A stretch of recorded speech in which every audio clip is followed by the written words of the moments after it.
Hey, what's up, everybody? It's Alex Driskell again from Sweet Georgia Sports coming at you today with Braves month in review for the month of June. I know it's been a couple weeks since the last time we talked, and that was over the Braves draft in review, but today is the Braves month in review for the month of June, so let's get right into it.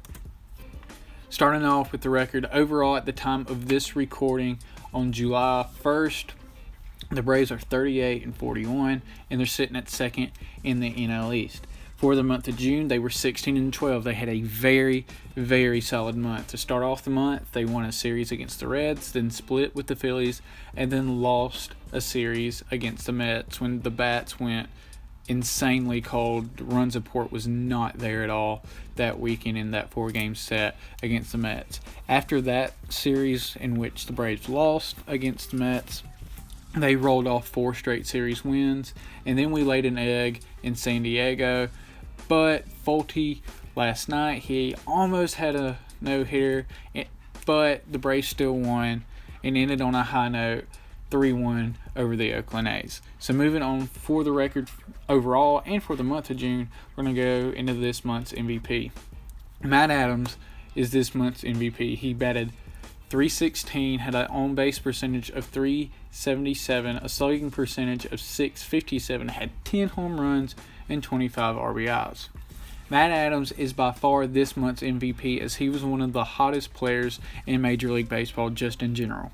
Lots of questions arose when Freddie went out with the injury, like, will Matt Adams be able to sustain it? Will he be able to keep the Braves afloat? And he has by far shut up all the critics, and he's answered those questions with a resounding yes. His performance has been so good that even Freddie took notice and has asked Hart and Capella if himself can move over to third to accommodate and keep Matt Adams' bat in the lineup. Matt Adams did hurt his foot in the last game in San Diego off a foul ball. X-rays were negative, and it just came back as a foot contusion, and right now he's listed as day-to-day. So moving on from the MVP for the month, which was Matt Adams, we're going to go into the disappointment for the month. Disappointment for the month is Jaime Garcia. Jaime Garcia went 0-3 with a 6.75 ERA, a whip of 1.50, and he did this in 30 2/3 innings pitched, and he had 29 strikeouts to 10 walks.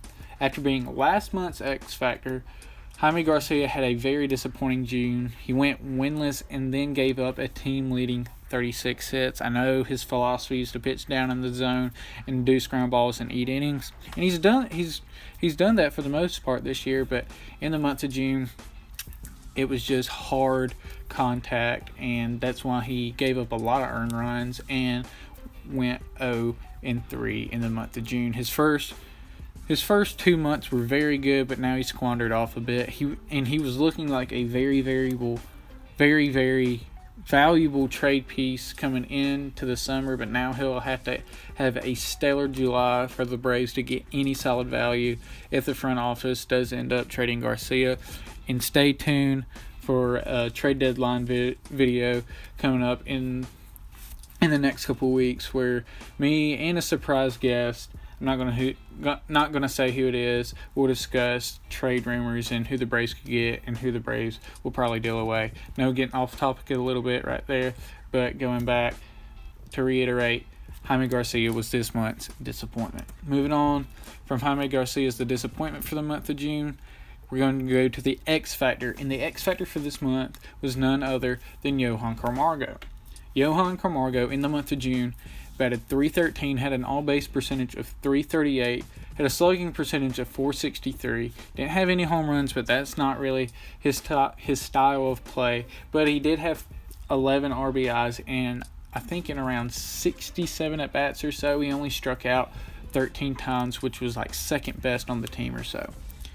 Johan Camargo has taken over the third base position after Adonis Garcia got injured again. Adonis can't seem to stay healthy, and Johan Camargo has made that position his home. He's a good on-base guy, he's a good base runner, and he's a much better fielder than Adonis Garcia has been in the past.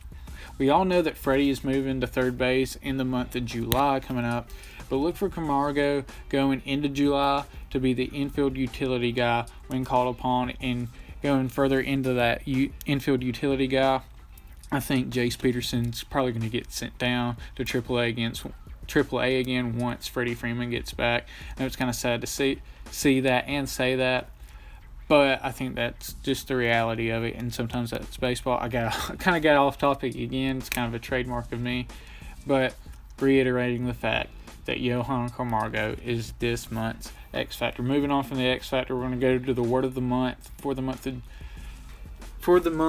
and that word is anticipation. The word for the month of June is anticipation, because the recent success and the emergence of very young guys and very young stars on the team, like Dansby, who had a great month in his own right, Camargo again, who was the X Factor for this month, Rio Ruiz, who had a walk-off over the Mets, Sean Newcomb, he is looking like a future ace in his first month in the big leagues, and then Folty again, who came very, very close to a no-no last night.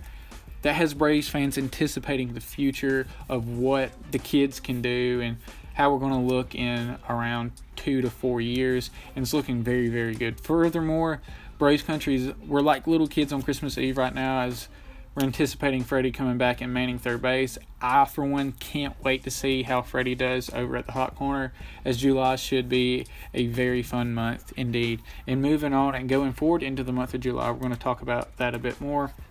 And going into the month of July, I harken back to what Bobby Cox said back in the day when he said, don't got to win them all, just got to win the series. Braves absolutely did that over their last 8 series in the month. They went 5-2-1. Which means they won five series, lost 2 series, and then split a series. Again, that was with the Phillies in the beginning of the month. Though they're a few games below 500 right now, Atlanta, we really didn't make up that much ground in the NL East despite beating the Nats in this month's series. Washington is just one of the best teams in baseball outside of their woeful bullpen. With June being one of the easier months on the schedule, the same really can't be said for July as the Braves take on the Astros, the Nats. Then we get a break during All-Star Game week. Then we come back and play the Diamondbacks, the Cubs, the Dodgers, the Diamondbacks again, and then we end the month with the Phillies. Of those 3 series, only 3 are played at home. We have 2 games against the Astros, and then we have the week after All-Star Game week. I think that weekend we have a series at home against Arizona, and then a midweek series with the Cubs at home. But also, Freddie is coming back. He's going to play third base, so that should be very, very exciting to look forward to as he comes back, and he looks to complete an already solid lineup. Also, the trade deadline is looming. That's going to be July 31st. And the Braves have been linked to names such as Sonny Gray, Jose Quintana, Alex Cobb, and Chris Archer. With that being said, we could see some prospects and some MLB guys dealt here and there within the month. And we, here at Sweet Georgia Sports, we are probably going to do a trade deadline video here in the next couple of weeks. So with that being said, going to wrap it up. I've been Alex Driskell from Sweet Georgia Sports. If you like any of the content here, click the subscribe button. Don't be afraid to comment, like the video up, share it with your friends and family, do whatever, get the word out. And so again, I've been Alex Driskell from Sweet Georgia Sports saying God bless and chop on, Atlanta.